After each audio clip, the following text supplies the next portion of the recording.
Sa Navotas Fishport naman ang shooting ng Hollywood film na The Bourne Legacy bukas matapos kunan ang mga eksena sa Agham Road sa Quezon City. Sumabak na rin sa ilang maaksyong eksena ang Pilipinang nag-double kay Rachel Weisz na si Valerie Bondoc. Nakatutok si Ian Cruz.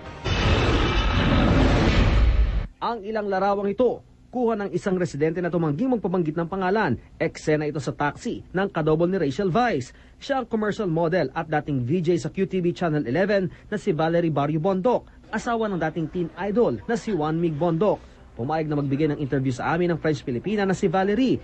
Pero di raw namin pwedeng pag-usapan ang mga nangyayari sa shooting ng The Bourne Legacy. Pero kwento niya, 3 raw silang pinagpilian sa audition, kaya naman masaya raw siya nang mapiling maging kadobol ng lead actress na si Rachel. Well, it's great. It's a great experience. I mean, I'm just so impressed with the whole team.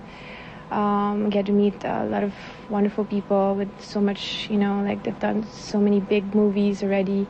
So yeah, you feel really humble. Like I feel like wow, I'm just so far behind. They've done so much. Hindi nga maitatanggi, malaki ang pagkakahawig ng aktres na si Valerie kay Rachel. Pero di raw niya pwede ikumpara ang sarili sa mabait na Hollywood star. I wouldn't want to, say that I would, I mean, she's so pretty and she's a big Hollywood star. I wouldn't want to, say that I look like her. But yeah, there was a lot of comparisons, yes, because of my high cheekbones and then the complexion. Iba pa raw si Valerie sa stunt double ni Rachel na nakuhanan din litrato kamakailan. Ang gwardiya na si Rino Galupo, masaya rin dahil nakuhang extra sa pelikula. Mabait naman. Paano mo nasabing mabait? Kasi nung binati namin, nag-response naman sila. Ano sabi?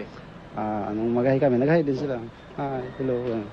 Bukas, sa Navotas Fishport Complex ang location ng shoot ng pelikula. Handa na rin ang lahat dito. Pati nga ilang parte ng bubong kung saan nagaganap ang pakyawan ng mga isda, pinalitan ng transparent para mas maganda raw ang natural na ilaw. Ang mga pwestong maapektuhan ng shoot, di naman daw malulugi. Alam ko may bayad po yan sa opisina. Lahat na nagsushoot dito, magbabayad. Kaya lang hindi ko alam money involved kung magkano.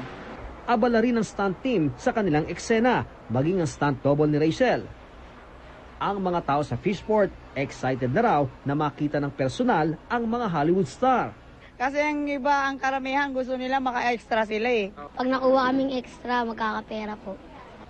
Ang batang ito, gamit ang bisikleta, ginaya pa ang isa sa mga napanood raw niyang stunt. Ano ba yung hinahangaan mo dun sa shoot? Yung inaano nga nila yung motor, ginagasgas nila. Pero, sinabihan ba kayo na huwag niyong gagayahin kasi di ba professional sila ng mga stuntman? Hindi pa po. Pero sinabihan kayo ng nanay mo, huwag niyong gagayahin yon. Opo. Kagabi, dumating na rin sa bansa si Edward Norton na gaganap na kontrabida sa pelikula. Nasa bansa na rin ang James Bond star na si Daniel Craig para bisitahin sa shooting ang asawang si Rachel. Ian Cruz, Nakatutok, 24 Oras.